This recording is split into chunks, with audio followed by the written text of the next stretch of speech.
Hey everyone, in today's video I will show you how to add a LinkedIn page to your email address. So let's get started. First, open your browser and search for linkedin.com. Now log in with your credentials and once you are in, go to the top right side of your screen. You will see your profile icon. From the drop down menu, select view profile. Now, here you will see the option of public profile and URL. Click on the pencil icon and then scroll down until you find create a page. Click on that and you will see the HTML code.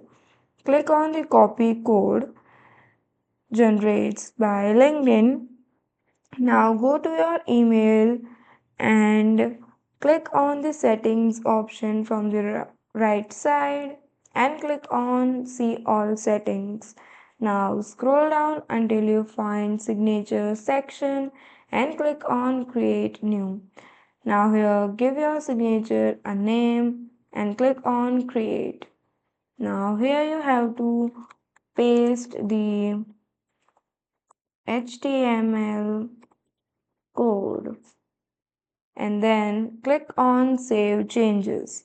And that's it. Now every email you send includes a LinkedIn page so people can connect with you instantly.